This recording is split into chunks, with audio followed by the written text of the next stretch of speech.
Hello guys, welcome back to my YouTube channel SKM study a way of success. मैं हूं आपका educator Shivam Mishra. आपका स्वागत करते हैं आपके अपने यूट्यूब चैनल एसकेएम स्टडी पर। और यहां पर लेके आए पूरी किताब के, जी हाँ, जो भी आपकी बुक है, आपकी जो बुक है ना, 12th बायोलॉजी की, ये पूरी किताब के यहाँ पे 15 महत्वपूर्ण टिप्पणियां हैं, जी हाँ, जो कि आपके बोर्ड परीक्षा में आपके पूछी जाएंगी और इससे बाहर आएगा भी नहीं। क्योंकि जो भी टिप्पणी बनना रहेगा यही 15 से बन जाएगा, इससे बाहर नहीं आता। ये सबसे महत्वपूर्ण टॉपिक है जो कि एक ही वीडियो में आज खत्म होने वाला है पूरे बुक के। जी हाँ, जो आपकी क्लास 12 बायोलॉजी है, पूरे बुक के यहाँ पे 15 महत्वपूर्ण टिप्पणियां हैं, आप इसे पढ़ लीजिए। सबसे अगर हम पहले बात करें तो आपका देखिए किस प्रकार से आपके बोर्ड एग्जाम में पूछा जाएगा और टिप्पणियां कहाँ कहाँ से बनती हैं, उसको हम लोग एक बार समझ लेंगे तो आपको अच्छे से पता चल जाएगा। जैसे जनन, तो जनन में जैसे आपका उसी पादपों में लिंग जनन, मानव जनन और स्वास्थ्य, जनन स्वास्थ्य, तो यहाँ से आपके 14 नंबर में से 2 नंबर तो आपका महत्वपूर्ण टिप्पणियां बनेगा। अनुवांशिकी और विकास 18 नंबर का आएगा, जिसमें आपका वंशागति तथा वित्ता के सिद्धांत, वंशागति का आणविक आधार और विकास है। यहाँ से आपके 3 नंबर की टिप्पणियां बनेंगी। और यहाँ पे जीव विज्ञान और मानव कल्याण से आपका 2 नंबर का, और यहाँ से आपका 2 नंबर का, और यहाँ से आपका 4 से 6 नंबर का बनता है। तो टोटल अगर इसको आप ऑन एवरेज निकाल के चलेंगे तो कितना हो जाएगा? 4 4 8, 8 2 10 3 13, तो 13 अंकों का आपके बोर्ड परीक्षा में टिप्पणियां ही पूछा जाता है। तो ये 15 महत्वपूर्ण टिप्पणी तैयार कर लीजिए। अगर आप बायोलॉजी में 70 में 70 चाहते हैं तो बिल्कुल यह वीडियो आप पूरा का पूरा देखिए। और जो ना समझ में आए आप कमेंट बॉक्स में कमेंट कर दीजिएगा, मैं आपको उसको अलग से वीडियो बना दूंगा। साथ ही साथ इसका जो पीडीएफ है वो आपको प्राप्त हो सकता है कहाँ से? टेलीग्राम चैनल एसकेएम स्टडी से। तो एसकेएम स्टडी टेलीग्राम चैनल को जाकर क्या करेंगे? ज्वाइन कर लीजिए, link in the description box, ठीक ना।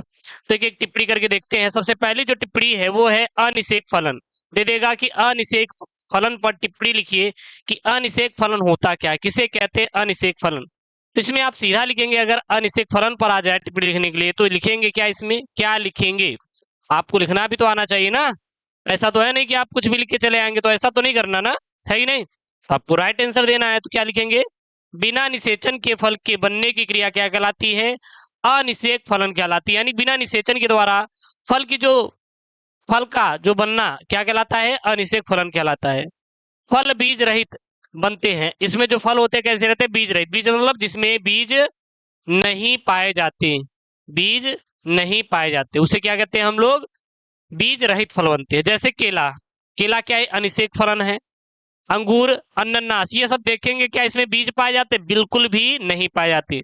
तो यानी कि बिना निषेचन के फल के बनने की क्रिया क्या कहलाती है? अनिषेक फलन कहलाती है। क्या कहलाती है? अनिषेक फलन कहलाती है। जैसे केला, अंगूर, अनानास इत्यादि जितने भी होते हैं ये सब अनिषेक फलन के क्या है? उदाहरण है।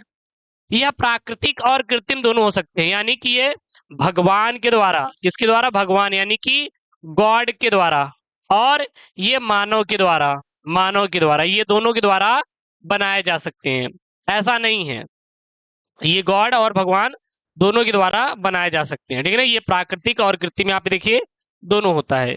जैसे ऑक्सीन्स, जैसे आपके IA, IBA और NNA आदि के प्रयोग से कृत्रिम अनिषेक फलन कराया जाता है। तो ऑक्सीन एक क्रिया होती है, इसके द्वारा क्या कराया जाता है? अनिषेक फलन कराया जाता है। अनिषेक फलन मतलब बिना निषेचन के फल के बनने की क्रिया अनिषेक फलन कहलाती है। क्लियर है यहाँ तक? कोई डाउट होगा तो आप कमेंट बॉक्स में पिन कर दीजिएगा, ठीक है ना। उसके बाद यहाँ पे सेकंड है। सेकंड देखिए क्या है आपका? सेकंड है आपका बहुभ्रूणता। क्या है? बहुभ्रूणता पर टिप्पणी लिखिए। और सबसे इंपॉर्टेंट क्वेश्चन कह सकते हैं आपके बोर्ड एग्जाम के लिए, तो जो इंपॉर्टेंट है वही मैं आपको बताऊंगा। बहुभ्रूणता पर टिप्पणी करने के लिए आएगा। क्या होता है? जब एक बीज में एक से अधिक भ्रूण पाए जाते हैं तो उसे क्या कहते हैं हम लोग? बहुभ्रूणता कहते हैं। बहुभ्रूणता कहते हैं। तो बहुभ्रूणता क्या होती है? एक बीज में या एक फल में एक से अधिक भ्रूण का पाए जाना बहुभ्रूणता कहलाता है। क्या कहलाता है? बहुभ्रूणता कहलाता है। जैसे कि आप लोग देखे होंगे, अगर हम बात करें तो आप नींबू देखे हैं? नींबू, नींबू के अंदर बहुत सारे बीज पाए जाते हैं, वो सब क्या है? बहुभ्रूणता के उदाहरण है। बहुभ्रूणता कितने प्रकार के? 2 प्रकार के, कूट बहुभ्रूणता और सत्य बहुभ्रूणता। ये कूट बहुभ्रूणता क्या है? एक बीजांड में 2 या 2 से अधिक भ्रूणकोष होते हैं, जैसे शिष्ट। तो ये बहुभ्रूणता क्या? कूट बहुभ्रूणता क्या होता है? उदाहरण होता है। असत्य बहुभ्रूणता, जब एक भ्रूणकोश से एक से अधिक भ्रूण विकसित होते हैं तो उसे हम लोग सत्य बहुभ्रूणता कहते हैं। जैसे आपका एरिस्टोलोकिया में क्या पाया जाता है, सत्य बहुभ्रूणता पाया जाता है। तो ये सब आपके पुष्पी पादपों में लिंग जनन के सबसे महत्वपूर्ण प्रश्न है टिप्पणी वाले। भैया टिप्पणी वाले प्रश्न आप तैयार कर लीजिए आराम से। अभी आपका बताना 13 अंकों का, 13 अंकों का आपके बोर्ड परीक्षा में पूछा जाता है, वो भी 70 में से 13 आना बहुत बड़ी बात होती है अपने आप में। उसके बाद देखिए यहाँ पे तीसरा वाला प्रश्न है, क्या बोला जा रहा है, आवृत बीजियों में मादा इम्कोद्भिद का विकास पर टिप्पणी कीजिए। संक्षिप्त टिप्पणी करने के लिए आएगा, तो अगर आपको पता रहेगा तभी तो संक्षिप्त टिप्पणी करेंगे ना। तो होता क्या है भैया, क्या होता है, तो बीजांडकाय के अंदर परिपक्व अवस्था में एक थैली की संरचना होती है।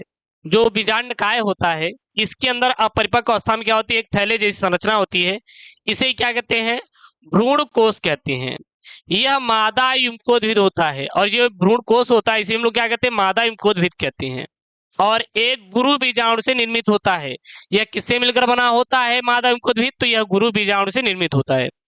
भ्रूण कोश में बीजांड द्वार की ओर स्थित वाले सिरे पर 3 कोशिकाएं होती हैं। देखिएगा यहाँ पे, देखिएगा भ्रूण कोश कहते हैं, किसे भ्रूण कोश कहते हैं, बीजांडकाय के अंदर एक परिपक्व अवस्था में थैली जैसी संरचना पाई जाती है जिसे हम लोग भ्रूणकोश कहते हैं, भ्रूणपोष कहते हैं।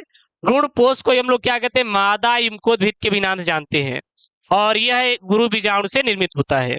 भ्रूणकोश में बीजांड द्वार की ओर 3 कोशिकाएं पाई जाती हैं और तीनों कोशिकाओं कि इस समूह को अंड उपकरण कहते हैं।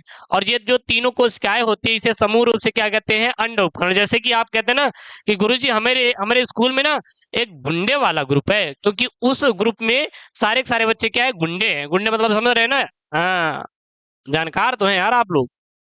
अंड उपकरण कहते हैं। इसमें एक कोशिका जो प्रायः मध्य में स्थित होती है बड़ी तथा स्पष्ट होती है, यह अंडाणु या अंड कोशिका कहलाती है तथा शेष दोनों कोशिकाओं को सहायक कोशिकाएं कहते हैं। विपरीत सिरे पर भी भ्रूणकोश में 3 कोशिकाएं होती हैं, ये प्रतिध्रुवित कोशिकाएं कहलाती हैं। 2 केंद्रक की ओर और एक भ्रूणकोश के केंद्र में अर्ध संयुक्त अवस्था में पाए जाते हैं। इन केंद्रकों को अलग अलग ध्रुवीय केंद्रक और सम्मिलित रूप में द्वितीयक केंद्रक कहते हैं। भ्रूणकोश के अंदर कोई भी कोशिका भित्ति युक्त नहीं होती है। अगर हम बात करें भ्रूणकोश के अंदर कोई भी ऐसी कोशिका नहीं होती जिसमें क्या होती है, भित्ति पाई जाती है। क्लियर है। उसके बाद चौथा यहाँ पे है, क्या प्रश्न है, लिंग प्रभावी लक्षण पर टिप्पणी कीजिए। लिंग प्रभावी लक्षण पर टिप्पणी कीजिए। ये आपके इस चौथे चैप्टर से है, जो इंपॉर्टेंट है वही मैं लेकर आया हूँ। पूरे किताब के जो किताब के अब तक बने वही मैं लेकर आया हूँ। इसमें क्या लिखेंगे भैया, तो मनुष्य लिंग प्रभावी लक्षण किसी में होते हैं, मनुष्य में होते हैं। यानी कि यह मनुष्य में होते हैं जिनके जिन्स तो ऑटोसोम्स पर होते हैं, परंतु इनका विकास व्यक्ति के कुछ ऐसे लक्षण भी लिंग से प्रभावित होता है। अर्थात पुरुष और स्त्री में जिन प्रारूप समान होते हुए भी लक्षण प्रारूप भिन्न होता है। उदाहरण के लिए जैसे आपका मनुष्य में गंजापन पाया जाता है, यह लिंग प्रभावी लक्षण का क्या एक उदाहरण है। यह विकिरण थायराइड ग्रंथि की अनियमितताओं इत्यादि के कारण उत्पन्न हो सकता है, अथवा यह क्या होता है, अनुवांशिक भी होता है। तो यह क्या होता है, आपका लिंग प्रभावित लक्षण होता है कहते हैं। उसके बाद आपको दे देगा एग्जामिनर, चलिए बताइए लिंग समिति लक्षण पर टिप्पणी कीजिए। अब ये लिंग समिति लक्षण क्या होता है सर, इसे तो हमें पता ही नहीं था। कुछ ऑटोसोम्स पर कुछ ऐसे अनुवांशिक लक्षणों के जिन्स भी होते हैं जिनकी वंशागति सामान्य मंडली नियमों के अनुसार ही होती है, किंतु इनका विकास पीढ़ी दर पीढ़ी केवल एक ही लिंग के सदस्यों में होता है। गाय, भैंस आदि में दुग्ध का श्रावण, भेड़ों की कुछ जातियों में केवल नर में सींगों का विकास और पुरुष में दाढ़ी आदि ऐसे लक्षण होते हैं। इनको हम लोग क्या कहते हैं, लिंग सीमित लक्षण कहते हैं।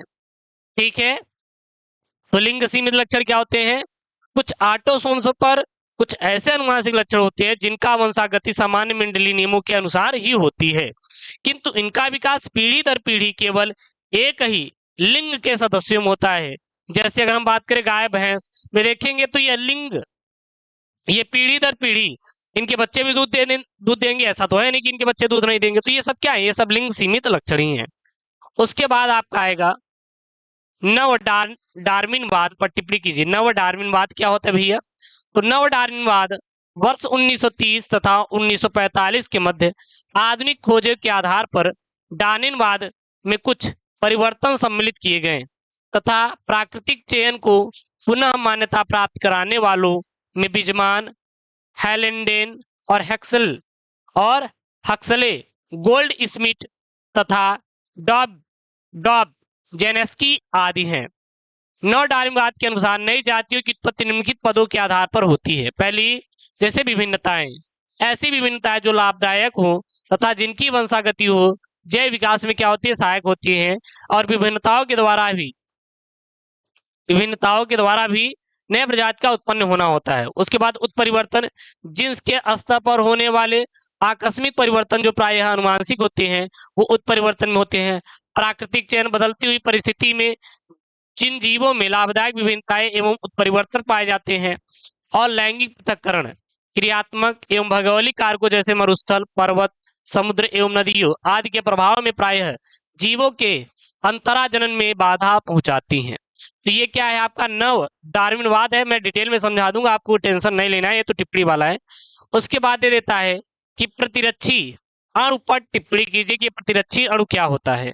तो प्रतिरक्षी विशिष्ट प्रोटीन होते हैं जो प्रतिजनों के प्रति अनुक्रिया करके उन्हें नष्ट करने में सहायक होते हैं। उसे हम लोग क्या कहते हैं, प्रतिरक्षी अणु कहते हैं। एक प्रतिरक्षी का संरचनात्मक अध्ययन करने पर ज्ञात होता है कि यह 4 पॉलीपेप्टाइड श्रृंखलाओं का बना होता है, जिसमें 2 श्रृंखलाएं हल्की तथा 2 भारी होती हैं। और ये सभी श्रृंखलाएं डाइसल्फाइड बंधों के द्वारा आपस में जुड़ी रहती हैं तथा वाई समान प्रतीत होती हैं। प्रतिरक्षी के शीर्ष भाग पर प्रतिजन अनुबंधन खंड होता है और यही क्या है, प्रतिरक्षी अणु होता है। अगर प्रतिरक्षी अणु पर टिप्पणी करने के लिए आएगा तो यही रट लीजिए, इससे बाहर आपका टिप्पणी आएगा भी नहीं। उसके बाद है विसंक्रमण। ये विसंक्रमण क्या है, इस पर टिप्पणी करने के लिए आएगा तो क्या लिखेंगे, किसी स्थान या वस्तु से जीवाणुओं को पूर्ण रूप से समाप्त करना विसंक्रमण कहलाता है। जैसे ऑपरेशन थिएटर, शल्य चिकित्सा में प्रयोग किए जाने वाले उपकरण, यंत्रों आदि को विसंक्रमित करने के लिए उष्मा, रसायन तथा छानने की विधियां प्रयोग में लाई जाती हैं। शल्य चिकित्सा में प्रयोग किए जाने वाले यंत्रों एवं उपकरणों को ऑटोक्लेव में 110 से 120 डिग्री सेल्सियस तथा 15 पाउंड या पाउंड, इसको कह सकते, क्या कह सकते हैं, पाउंड दाब पर 15 मिनट पर रखकर इनका विसंक्रमण किया जाता है। तो विसंक्रमण क्या होता है, किसे कहते हैं विसंक्रमण? तो सीधा कहेंगे किसी स्थान या वस्तु से जीवाणुओं को पूर्ण रूप से समाप्त करना क्या कहलाता है, विसंक्रमण कहलाता है। जैसे अगर हम बात करें, आप नहाते क्यों हैं? आप मत नहाओ यार, हम कह रहे हैं कि सर 2 महीना हम नहाएंगे ही नहीं। कोई दिक्कत होगी क्या? बिल्कुल दिक्कत होगी, क्योंकि आपके जो शरीर पर होता है, जीवाणु होते हैं, उनको नष्ट करने के लिए हम लोग डिटॉल साबुन का यूज करते हैं, तमाम प्रकार के साबुनों का यूज करते हैं नहीं, ये सब क्या होता है, विसंक्रमण ही कहलाता है। ठीक है, क्लियर है यहाँ तक? उसके बाद यहाँ पे है प्रश्न, हाथी पांव पर टिप्पणी कीजिए। ये हाथी पांव भैया क्या होता है, ये सब इंपॉर्टेंट वाले हैं यार, तैयार कर लेना। यह रोग वाउचेरिया ब्रैकाफ्टी नामक कृमि द्वारा होता है। अगर हम लोग हाथी पांव की बात करें तो यह रोग किसके द्वारा होता है, यह रोग वाउचेरिया ब्रैकाफ्टी नामक कृमि द्वारा होता है। यह किसमें पाया जाता है, यह मादा क्यूलेक्स मच्छर में पाया जाता है। यह कृमि किसमें पाया जाता है, मादा क्यूलेक्स मच्छर में पाया जाता है। इसके द्वारा लसिका तंत्र जो होती है वो फूल जाती है, उसमें सूजन आ जाता है। जो लसिकाएं होती हैं वो क्या हो जाती हैं, सूजन आ जाती है। लसिका तंत्र जैसे पैरों में जननांगों की सूजन, विशेषकर निचले उदर भाग का बढ़ना इत्यादि क्या है, यह हाथी पांव के क्या है, लक्षण हैं। क्लियर है? तो अगर हाथी पांव पर टिप्पणी करने के लिए आएगा तो मात्र यही लिख दीजिएगा, इससे बाहर आपको लिखने की जरूरत बिल्कुल भी नहीं है। उसके बाद यहाँ पे 10वां है, क्या आएगा, टीकाकरण पर टिप्पणी लिखिए कि टीकाकरण क्या होता है। वैक्सीन अथवा टीका प्रायः कोशिका निलंबन होता है अथवा यह कोशिका द्वारा उत्सर्जित एक उत्पाद होता है जो प्रतिरक्षण कर्मक के रूप में प्रयोग किया जाता है। वास्तव में वैक्सीन प्रतिजनों के का तैयार घोल होता है। जो वैक्सीन होता है क्या होता है, यह प्रतिजनों का तैयार क्या होता है, घोल होता है, जो इंजेक्शन द्वारा शरीर में प्रविष्ट कराने पर विशिष्ट प्रतिरक्षियों के निर्माण को प्रेरित करके शरीर में सक्रिय कृत्रिम प्रतिरोध क्षमता या प्रतिरक्षा उत्पन्न करता है। यह क्रिया ही टीकाकरण कहलाती है। सबसे पहले सन 1798 में एडवर्ड जेनर ने टीकाकरण की तकनीक में गौशीतला विषाणु को चेचक के विरुद्ध प्रतिरक्षण कर्मक के रूप में प्रयोग किया था और एडवर्ड जेनर को प्रतिरक्षा विज्ञान का जनक भी कहा जाता है। उसके बाद आएगा आपके पेपर में कि एस्केरिएसिस पर टिप्पणी लिखिए। ये सबसे इंपॉर्टेंट है जो आपके पेपर में आ सकते हैं। तो क्या लिखेंगे? एस्केरियस लंबी पॉइंडिस दूषित भोजन, कच्ची सब्जियां, गंदा पानी, कम स्वच्छता के कारण होने वाला रोग है। पतले दस्त, न्यूमोनिया, उदरसूल और ब्रोंकाइटिस एंड एनीमिया कभी कभी अच्छा जैसे अनिद्रा और ज्वर, उंडुक, उच्च शोधवमन आदि विकार उत्पन्न हो जाते हैं और शरीर में प्रोटीन की कमी से शरीर की वृद्धि क्या हो जाती है? रुक जाती है। क्या होती है? आपकी एस्केरिएसिस होती है, जिसको हम लोग सूखापन भी कहते हैं। उसके बाद 12वां यहाँ पे जैविक खाद या जैव उर्वरक पर आप लोग टिप्पणी लिखिए। तो इसमें क्या लिखेंगे? खाद्य उत्पादन में वृद्धि के लिए रासायनिक उर्वरकों का अत्यधिक प्रयोग भूमि की उर्वरता को नष्ट करने लगता है। पुराने समय में गोबर आदि की खाद इस्तेमाल की जाती थी, अतः जानकारी के बाद अब इसके स्थान पर किसान और वैज्ञानिक जैव उर्वरकों को क्या देने लगे हैं? महत्व देने लगे हैं। कई प्रकार के जैव उर्वरकों को विभिन्न प्रकार से उपलब्ध कराया जाता है, जैसे लेग्यूम कुल की फसलों बरसीम, सनई आदि का खेत में उगाकर हरी घास में ही खेत में जोत दिया जाता है और हरी घास तैयार हो जाता है। मतलब उसको हम लोग क्या कहते हैं? हरी खाद कहते हैं। इससे मृदा को आवश्यक पोषक तत्व उपलब्ध हो जाते हैं। दूसरा है कंपोस्ट खाद, जैसे पशुओं का गोबर, भूसा, फसल के अवशेष, घरेलू कार्बनिक अपशिष्ट आदि सूक्ष्म जीवों की सहायता से सड़ाए जाते हैं और ये काले भूरे अधिक भुरभुरे पदार्थ के रूप में बदलकर ह्यूमस बनाते हैं और इसका उपयोग हम लोग क्या कहते हैं? जैविक खाद। अरे गौवा में देखे नहीं, गोबर ओबर कुरियाई के फिर जाते हैं उसका खाद बनाते हैं, तो वही क्या होता है? आपका जैविक खाद होता है। उसके बाद आएगा कि प्रतिजैविक पर टिप्पणी लिखिए भैया। तो वे रासायनिक पदार्थ जो किसी सूक्ष्म जीवों में उपापचय के फलस्वरूप उत्पन्न होते हैं तथा अन्य दूसरे सूक्ष्म जीवों को नष्ट करते हैं, प्रतिजैविक कहलाते हैं।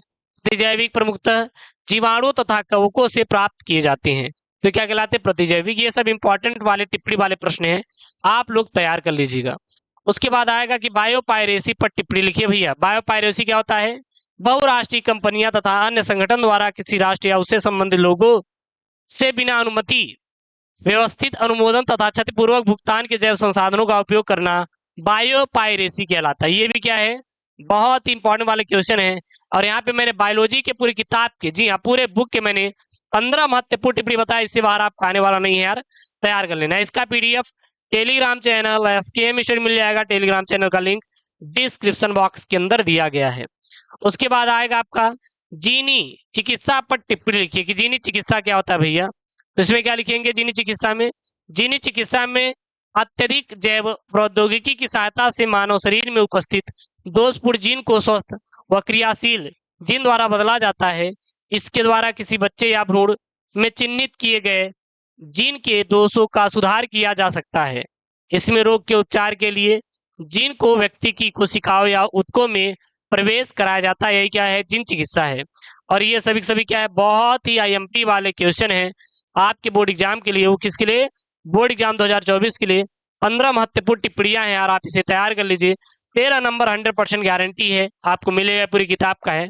और ऐसी वीडियो चाहिए तो वीडियो को यार लाइक करिए, चैनल को सब्सक्राइब करिए और अपने दोस्तों के साथ वीडियोस को जरूर से जरूर शेयर करिए। तो मिलते हैं नेक्स्ट वीडियो में। दोस्तों थैंक यू, जय हिंद, टेक केयर, बाय बाय।